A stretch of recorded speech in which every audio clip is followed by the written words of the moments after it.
French fry খুবই মজাদার একটি অন্ধকার একটা ঘর, সকলের নিস্তব্ধ, শ্বাসরুদ্ধকর, নিঃসঙ্গ, অসহায় আপনি বসে আছেন ঘরের একটি কোণে, মাথা নিচু করে। জীবনের নানা প্রতিকূলতা আপনাকে চেপে ধরেছে। আপনি হাল ছেড়ে দিয়েছেন, কারণ এই পরিস্থিতি থেকে রেহাই পাওয়ার কোনো উপায় আপনার জানা নেই। কিন্তু হঠাৎ স্বর্গীয় কোনো কণ্ঠে ভেসে আসে মনোমুগ্ধকর এক আহ্বান। হাইয়া আলাল ফালাহ।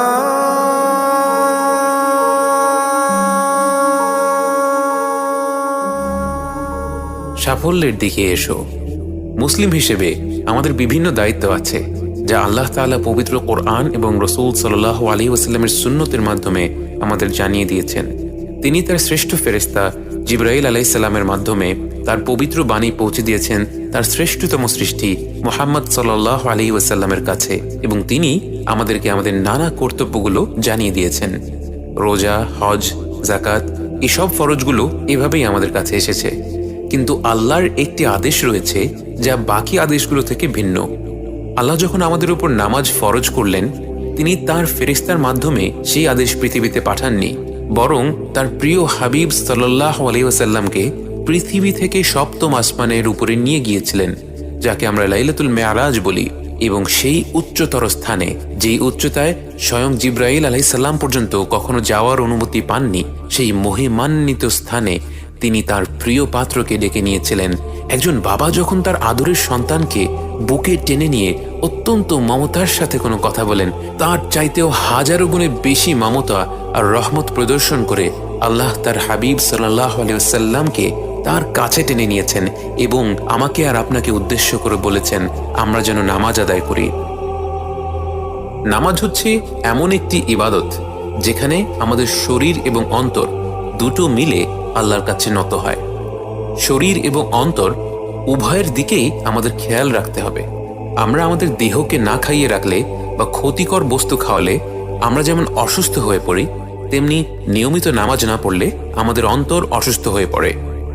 এবং বর্তমান সময়ের বেশিরভাগ সমস্যার মূলেই রয়েছে অন্তরের অসুস্থতা। চারিপাশে তাকিয়ে দেখুন, কত মানুষ আছে যাদের দেখলে মনে হয় একজন মানুষের সুন্দর জীবনযাপন করার জন্য যা যা প্রয়োজন সবই তাদের আছে, তবুও কেন এত অশান্তি, তবুও কেন বুক ভরা হাহাকার। বর্তমানে একজন বাবা মা তার সন্তান ফজরের নামাজ বাদ দিলে যত না কষ্ট পায়, তার চেয়ে লক্ষ গুণে বেশি কষ্ট পায় পরীক্ষায় জিপিএ 5 না পেলে, ভালো কলেজ বা বিশ্ববিদ্যালয়ে ভর্তি না হতে পারলে।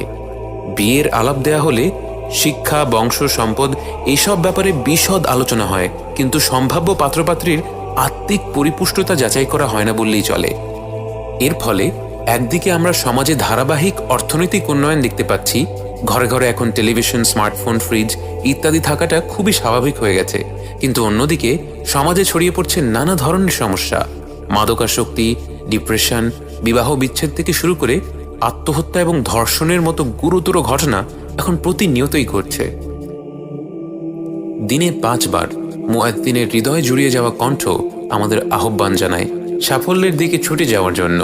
মুসলিম হিসেবে আমরা জানি এবং বুঝি নামাজ পড়াটা আসলে অত্যন্ত গুরুত্বপূর্ণ। নামাজ পড়লে আমাদের ভালোও লাগে, অন্তরে এক অতুলনীয় শান্তি ছড়িয়ে পড়ে। কিন্তু কোনো না কোনো কারণে আমাদের মধ্যে অনেকেই নিয়মিত 5 ওয়াক্ত নামাজ পড়ার অভ্যাসটা গড়ে তুলতে পারছি না। অথচ যারা নিয়মিত নামাজ পড়ে তাদের জিজ্ঞেস করলে দেখবেন তাদের জন্য নামাজ ছেড়ে দেওয়াটাই বেশি কঠিন। নামাজের ওয়াক্ত গড়িয়ে যেতে থাকলে তাদের মনের মধ্যে এক ধরনের অস্বস্তি বোধ কাজ করতে থাকে। তারা কি তাহলে এভাবেই জন্মেছেন? তাদের মস্তিষ্ক কি অন্যদের থেকে ভিন্নভাবে কাজ করে? বাস্তবে আপনি যদি 1 ওয়াক্ত নামাজও না পড়ে থাকেন, আপনার পক্ষেও খুব সহজেই সেই অবস্থায় যাওয়া সম্ভব।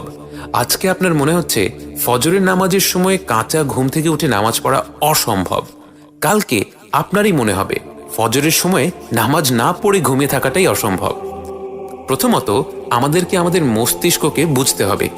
আমরা যখন যে কোনো নতুন অভ্যাস গড়ে তুলতে চাই, আমাদের মস্তিষ্কের সেই কাজটার সাথে মানিয়ে নিতে একটু সময় লাগে। আস্তে আস্তে সেই কাজটি আমাদের জন্য আরো সহজ হতে থাকে। একটি পর্যায়ে এটা আমাদের জন্য অত্যন্ত সহজ হয়ে যায়। তারপর কাজটা এমন অবস্থায় চলে যায় যে সেটা না করলেই বরং আমাদের অস্বস্তি লাগে। এ বিষয়ে বিভিন্ন ধরনের বৈজ্ঞানিক গবেষণা রয়েছে। কেউ কেউ বলেন একটি নতুন অভ্যাস গড়ে উঠতে 21 দিন সময় লাগে, কেউ কেউ বলেন 60 দিন সময় লাগে। মূল কথা হচ্ছে আমাদেরকে বুঝতে হবে যে প্রথম দিকে নামাজ পড়তে কষ্ট হলেও যত দিন যাবে নামাজ পড়াটা আমাদের জন্য তত সহজ হতে থাকবে। বলা যেতে পারে 3 থেকে 6 মাস যদি আমরা নিয়মিত নামাজ পড়তে পারি এবং সেই সাথে আল্লাহর কাছে অনেক অনেক দোয়া করি যেন তিনি আমাদের জন্য নামাজটাকে সহজ করে দেন, তাহলে ইনশাআল্লাহ এটা আমাদের জন্য একটি অভ্যাসে পরিণত হয়ে যাবে। ভাবছেন টানা 3-4 মাস আমি নামাজ কিভাবে পড়ব? ভেবে দেখুন কত মানুষ যারা নামাজ পড়ে না কিন্তু রমজান মাসে রোজা রাখে। তাদেরকে জিজ্ঞেস করলে জানতে পারবেন প্রথম দিনে রোজা রাখা অনেক কষ্টকর ছিল, কিন্তু 29তম দিনে মনে হয় রোজা কোন দিক দিয়ে শেষ হলো টেরই পেলাম না। তাছাড়াও আমরা নামাজ পড়ার অভ্যাসটা ধারাবাহিকভাবে গড়ে তুলতে পারি। আমি যদি বর্তমানে 1 ওয়াক্ত নামাজ না পড়ে থাকি তাহলে আমি প্রথমে যে কোনো একটি নামাজ বাছাই করব, ধরে নিই মাগরিবের নামাজ। আমি নিজেকে চ্যালেঞ্জ করব এখন থেকে যত যাই হোক না কেন আমি মাগরিবের নামাজ মাগরিবের ওয়াক্তেই পড়ব। মানসিকভাবে প্রস্তুত থাকতে হবে যে প্রথম দিকে কাজটাকে অনেক কঠিন মনে হবে, বিশেষ করে আজকে মাগরিবের নামাজ পড়ে ফেললাম কিন্তু কালকে সেই ধারাবাহিকতা ধরে রাখতে অনেক কষ্ট করতে হবে। মসজিদে হোক, ঘরে হোক, রাস্তায় হোক, যেই অবস্থাতেই আমি থাকি না কেন আমি মাগরিবের নামাজটা সময় মতো পড়বই।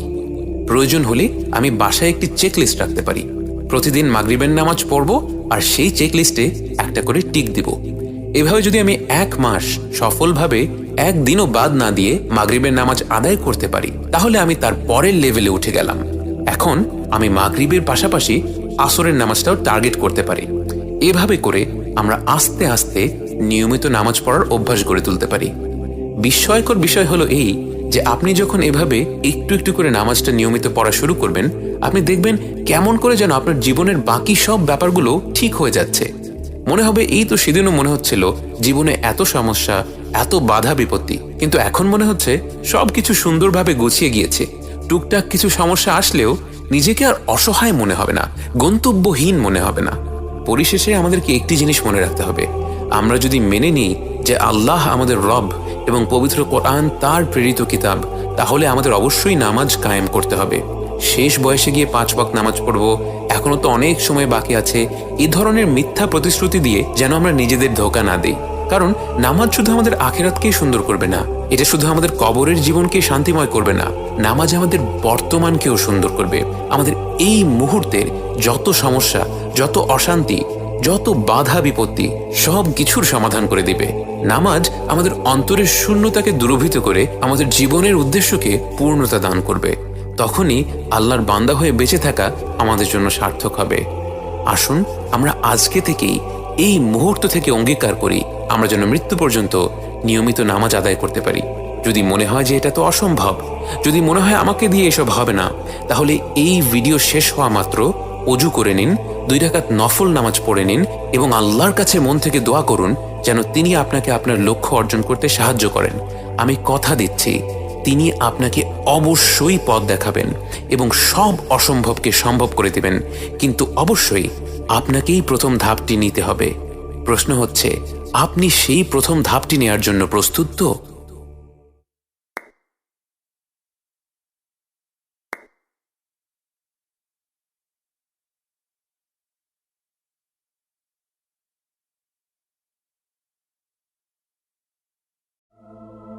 স্ত্রীর প্রতি ভালোবাসা। মূল বক্তব্য শেখ রাতেব আন-নাবুলসি।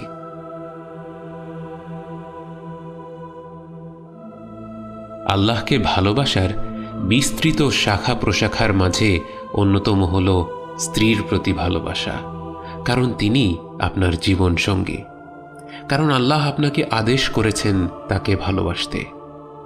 আল্লাহর নবী সাল্লাল্লাহু আলাইহি ওয়াসাল্লাম আমাদের এমনটাই শিখিয়েছেন। তিনি বলতেন, আলহামদুলিল্লাহিল্লাযী রাযাকানি হুব্বা আয়েশা। সকল প্রশংসা আল্লাহর জন্য যিনি আমাকে আয়েশার প্রতি ভালোবাসার রিজিক দিয়েছেন।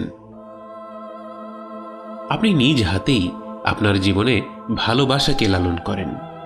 যখন ঘরে প্রবেশ করবেন শান্ত মনে হাসি মুখে প্রবেশ করুন। যখন দেখবেন ঘরের জিনিসপত্র ঠিকঠাক আছে, যেমনটা হওয়ার কথা তেমনটাই আছে, সেটার প্রশংসা করুন। কোনো স্বামীরা আছেন আল্লাহ তাদের ক্ষমা করুক, পরিষ্কার পরিচ্ছন্ন ঘরে ফিরছেন, ফিরে দেখছেন তাদের স্ত্রী সেজেগুজে তাদের ঘরে স্বাগত জানাচ্ছে, অথচ তারা স্ত্রীর সাথে হাসি মুখে কথা না বলেই হয়তো বলে উঠবেন, কই খাবারটা দাও। সালাম দেয়া অথবা আল্লাহ তোমার কাজে সন্তুষ্ট হোক, তুমি আমার জীবনের আশার প্রতীক, এ ধরনের কোনো কথা তারা বলেন না। কিন্তু একজন স্বামীর উচিত তার স্ত্রীর সাথে সুন্দরভাবে কথা বলা।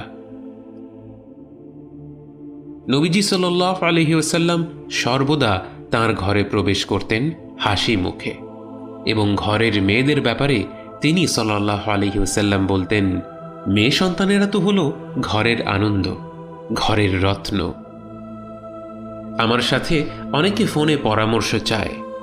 আমি দেখেছি খুব কমন একটা সমস্যা হলো স্বামীরা তাদের স্ত্রীদের সাথে গল্প করেন না। আমাকে একদিন এক যুবক বলল, আমার এঙ্গেজমেন্টের পর আমার হবু স্ত্রীর সাথে এমনও হয়েছে যে টানা 13 ঘন্টা কথা বলেছি, কিন্তু এখন বিয়ের 2 বছরের মাথায় আমাদের যেন আর কথাই হয় না। না আমার ভাইয়েরা, ভালোবাসা প্রস্ফুটিত হয়, প্রসারিত হয় প্রতিটি হাসির লালনে, প্রতিটি প্রশংসার লালনে, কৃতজ্ঞতার বহিঃপ্রকাশের লালনে, দুঃখ প্রকাশ ও ক্ষমা চাওয়ার লালনে।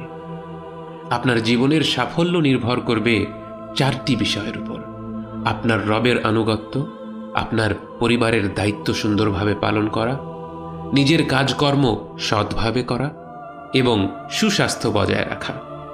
এই 4টি বিষয়ের দিকেই খেয়াল রাখতে হবে ভাইয়েরা। আংশিক সাফল্য বলে কিছু নেই, বরং এই সব কিছু সামষ্টিকভাবে আপনাকে সাফল্য এনে দিবে।